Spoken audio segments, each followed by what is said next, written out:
Hello friends, welcome back to my channel. कैसे हैं आप सब? आशा करती हूँ कि आप सब अच्छे होंगे। फ्रेंड्स, जैसा कि आर की एग्ज़ाम डेट आ चुकी है, आप सबको पता ही चल चुका होगा और अब दिसंबर भी स्टार्ट हो चुका है। तो काफ़ी लोग मुझे कमेंट कर चुके हैं कि दिसंबर से किस तरह से पढ़ाई करें, ठीक है, और समझ में नहीं आ रहा है अब कैसे कवर होगा। तो यही सारी चीज़ों पर आज बात करने वाले हैं हम। कुछ लोग तो अब से स्टार्ट करने का पूछ रहे हैं कि अगर अब से स्टार्ट करें तो किस तरह से पढ़ सकते हैं। तो आज की वीडियो में ये सारी चीज़ें देखेंगे। तो जो लोग 100 डेज़ चैलेंज से जुड़े हुए हैं वो भी इस वीडियो को देख करके ये चीज़ समझ सकेंगे कि कितना इम्पॉर्टेंट है, क्या पढ़ना है। और जो लोग अब से स्टार्ट करना चाह रहे हैं तो उनके लिए भी इसमें मैं बताऊंगी कि आप किस तरह से कर सकते हैं। लेकिन फ्रेंड्स, अब टाइम बहुत कम बचा है, जैसे कि आप लोगों को भी पता है कि अब दिसंबर और जनवरी का टाइम हमारे पास है।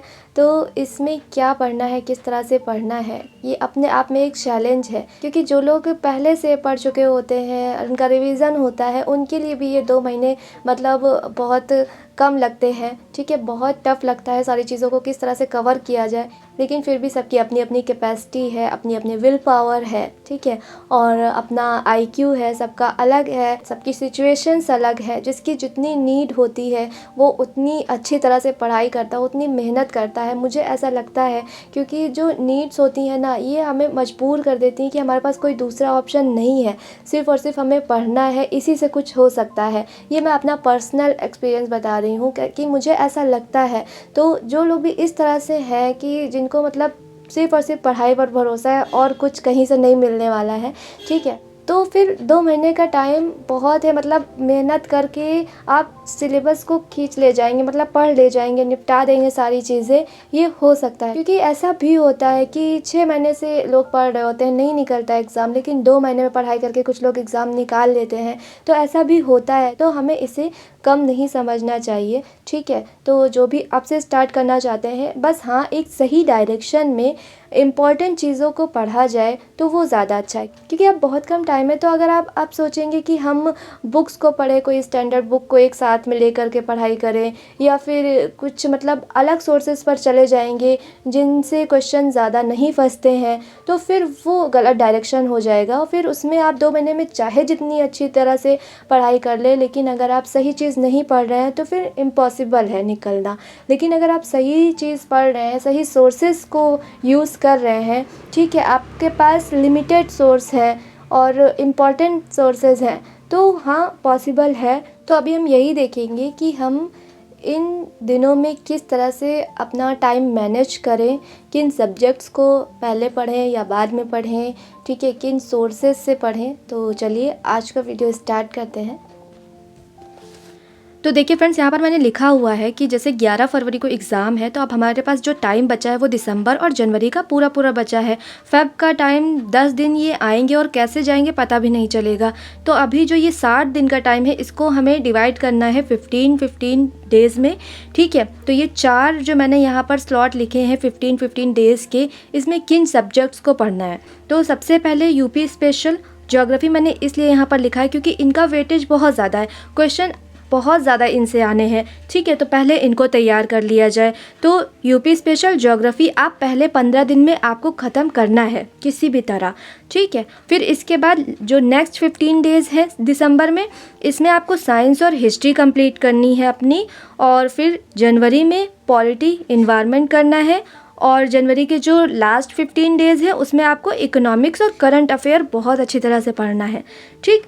फिर बाद में जो आपके पास यहाँ पर 10 दिन का टाइम बचेगा, यहाँ पर आपको सिर्फ करंट करना है, ठीक है, इम्पॉर्टेंट लास्ट 6 मंथ का, ठीक। और फिर इसके बाद आपको यूपी के फैक्ट देखने हैं और पीवाईक्यू देखना है यहाँ पर। और बाकी वो आप पर डिपेंड करता है कि आपने क्या चीज़ अपनी शॉर्ट नोट में लिख रखी है कि आपको उसे पढ़ना है। क्योंकि आप भी तो इतना जब पढ़ेंगे तो कुछ ना कुछ तो शॉर्ट नोट वो बन ही जाते हैं, ठीक है। तो वो लास्ट टाइम के लिए आप रख लीजिए, इन 10 दिन में आपको करना है। क्योंकि करंट मैंने इसलिए लास्ट में रखा है कि आप अगर इन 15 डेज़ में लास्ट में पढ़ेंगे और फिर ये जो 10 दिन है इसमें आप रिवाइज़ कर लेंगे, तो बहुत ज़्यादा एफर्ट नहीं डालना पड़ेगा करंट को रिवाइज़ करने के लिए, क्योंकि आपने यहाँ पर पढ़ा है और फिर नया रहेगा, यहाँ पर रिविज़न हो जाएगा, ठीक है। और इसके अलावा साथ में क्या करना है, तो साथ में आपको ये करना है कि यूपी स्पेशल ज्योग्राफी आपने पढ़ा, पीवाईक्यू इनके अच्छे से लगाना है और पर डे आपको 2 घंटे हिंदी पढ़ना है, क्योंकि 55 तक नंबर आपको इससे लाने हैं, ठीक है। 50 से ऊपर ही नंबर लाने हैं, तभी आपका प्री क्वालिफाई हो पाएगा। इसलिए 2 घंटे आपको हिंदी पढ़नी है, अच्छे से पढ़नी है। और अगर आपने पहले से पढ़ रखा है, ये जो सिलेबस के 6 पॉइंट हैं, मैंने कई बार पूरा सिलेबस और स्ट्रेटजी बताई है। तो अगर आपको सिलेबस नहीं पता है तो आप पहले वाली वीडियो एक बार देख लीजिएगा, आपको वहाँ से सिलेबस मिल जाएगा, ठीक है। और ये इसमें भी इसी तरह से करना है। साइंस और हिस्ट्री पढ़ा, साथ में PYQ लगाया, और आपने हर दिन 2 घंटे हिंदी पढ़ा, ठीक है। हिंदी को छोड़ना नहीं है, हिंदी को बंद नहीं करना, और ना ही हिंदी के साथ ये करना है कि आपने मान लीजिए कि हम 10 दिन में 6 टॉपिक पढ़ कर के रख देंगे। नहीं, आपको हमेशा साथ में लेकर के चलना है जितने भी दिन बचे हुए हैं एग्ज़ाम के, क्योंकि अगर एक बार आप बंद करके रख देंगे फिर उसको रिवाइज़ करेंगे तो चीज़ें ऐसा लगता है कि छूट गई हैं। तो इसको ले करके चलना है साथ में, ठीक है। इसके टेस्ट लगाते रहना है। मान लीजिए कि आपके 6 टॉपिक एक बार कंप्लीट हो गए, फिर आप 1 घंटा टेस्ट लगाइए, ठीक है, लेकिन हिंदी को करना है। इसमें भी पॉलिटी की PYQ, इन्वायरमेंट के PYQ, और 2 घंटे हिंदी आपको रोज़ करनी है। ये आप 15 दिन में आपको कैसे दोनों सब्जेक्ट निपटाने हैं, ये आप अपना टाइम बनाइएगा, क्योंकि अब आपको इस तरह से करना पड़ेगा, क्योंकि अगर आपने पहले से नहीं पढ़ा है तो आपको ज़्यादा टाइम देना पड़ेगा, ज़्यादा पढ़ना पड़ेगा। तो आप ये देखिए, बहुत ज़्यादा नहीं है, मैं अभी सोर्सेज बताऊंगी कि कहाँ से करना है। इसी तरह से यहाँ भी आपको PYQ लेकर के चलना है और ये 2 घंटे हिंदी करना है। अब सोर्सेज देख लेते हैं। देखिए, घटना चक्र पूर्वावलोकन आपको लगानी है, किसकी? हिस्ट्री, ज्योग्राफी और इन्वायरमेंट की, ठीक है। और साइंस, पॉलिटी, ये जितने भी सब्जेक्ट हैं सबकी आपको घटना चक्र पूर्वावलोकन लगानी है, जिस तरह से ये सब्जेक्ट लिखे हैं। यूपी स्पेशल के लिए आपको वाणी ले लेना है। वाणी एक बार अच्छी तरह से पढ़ लीजिए, फिर उसके बाद PYQ फिर से लगा लीजिए। जितने भी पेपर हैं प्रीवियस ईयर की एक बुक ले लीजिए, ठीक है, PYQ की, चाहे आप यूथ की ले लीजिए, चाहे शिल्पी की ले लीजिए, लेकिन आपको PYQ लगाने हैं, ठीक है। तो ये सारे सब्जेक्ट हो जाएंगे घटना चक्र पूर्वावलोकन से। यूपी हो जाएगा, यूपी स्पेशल वाणी से। और जो इकोनॉमिक्स है, ठीक है, ये लूसेंट से आपको एक बार कर लेना है, क्योंकि कुछ स्कीम्स हैं हमेशा पूछी जाती हैं, चाहे वो RO ARO का एग्ज़ाम हो, चाहे वो PCS का एग्ज़ाम हो, तो आपको दोनों जगह वो काम आ जाएगा। तो इकोनॉमिक्स आपको एक बार लूसेंट से पढ़ना है। मैंने 5 टॉपिक्स बताए हुए हैं, 5-6 टॉपिक जो इम्पॉर्टेंट है इकोनॉमिक्स में, वो इससे पहले वाली वीडियो में मैंने बताया था। स्ट्रेटजी की जो वीडियो थी आप उसमें एक बार देख लीजिएगा, वो इम्पॉर्टेंट टॉपिक आपको मिल जाएंगे।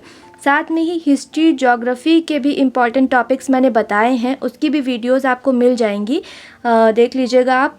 और साथ में हिंदी के PYQ की भी मैंने वीडियो बनाई है, तो एक बार आप वो सारी वीडियोस देख लीजिएगा। मैंने जितने भी RO ARO के एग्ज़ाम हुए हैं सब में से टॉपिक वाइज, जैसे विलोम शब्द का पूरा 2010 से लेकर के 2021 तक जितने भी एग्ज़ाम हुए हैं एक साथ बना दिया है वीडियो, ठीक है। इसी तरह से अनेक शब्दों के लिए एक शब्द, उसका भी पूरा 2010 से 2021 तक जितने भी एग्ज़ाम हुए हैं सबका एक साथ कलेक्ट करके PYQ बना दिया है वीडियो। तो वो आपको अलग अलग ढूंढना नहीं पड़ेगा, आप एक बार वीडियो में सारी चीज़ें आपको एक जगह मिल जाएंगी। तो वो एक बार आप कर लेंगे ना, तो फिर आपको हिंदी पढ़ने में प्रॉब्लम नहीं होगी। किस तरह के क्वेश्चन आ रहे हैं, कैसे पढ़ना है, वो सारी चीज़ें आपको वहाँ से मिल जाएंगी, तो आपका जल्दी हो जाएगा। तो आप PYQ की वीडियोस देख लीजिए और इन सब के इम्पॉर्टेंट टॉपिक्स के वीडियो देख लीजिए, उस हिसाब से आप घटना चक्र को लगाना शुरू कर दीजिए, ठीक है। और हर सब्जेक्ट को टच करना भी ज़रूरी है, इस वजह से मैं कह रही हूँ कि आप घटना चक्र पूर्वावलोकन सिर्फ लगाइए पहले। तो देखिए फ्रेंड्स, आप ज़्यादा सोर्सेज के पीछे मत भागिएगा। जैसा कि मैंने आपको बताया कि आप बस इतने पर ट्रस्ट करके पढ़ाई करिए, ये बहुत इंपॉर्टेंट है, ना सिर्फ RO के लिए, PCS के लिए भी। अभी RO की वैकेंसी है, ठीक है, उसके बाद PCS का एग्ज़ाम भी देना है, तो आपको दोनों एग्ज़ाम में ये हेल्प करेगा, पहली चीज़, ठीक है। और दूसरी चीज़ ये है कि इधर उधर चीज़ें पढ़ने से अच्छा है कि कोई ऐसी बुक को पढ़ा जाए जहाँ से ज़्यादा क्वेश्चन आते हैं, ठीक है। तो इन सोर्सेज से आप पढ़ाई करिएगा और अच्छे से मेहनत करिए।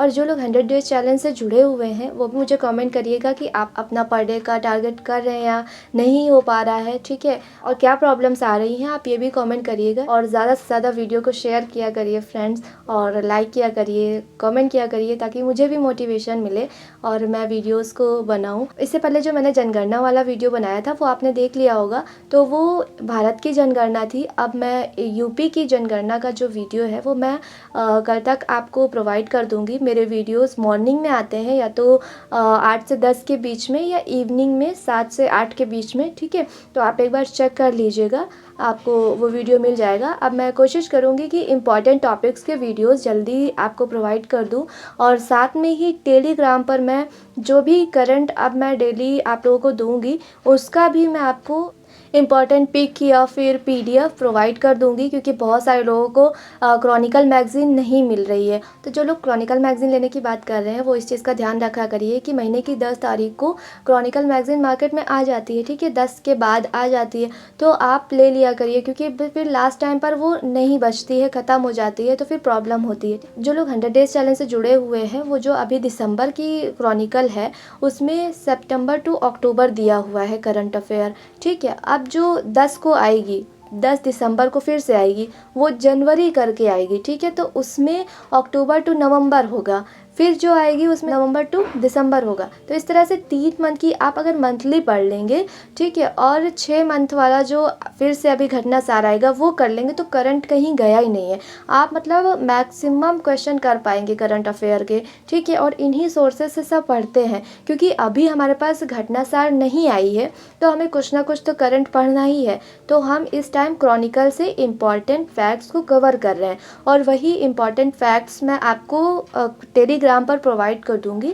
तो आप टेलीग्राम को ज्वाइन कर लीजिएगा। तो चलिए मिलते हैं अब नेक्स्ट वीडियो में, ठीक है। तब तक के अच्छे से पढ़ाई करते रहिए, और बाय बाय।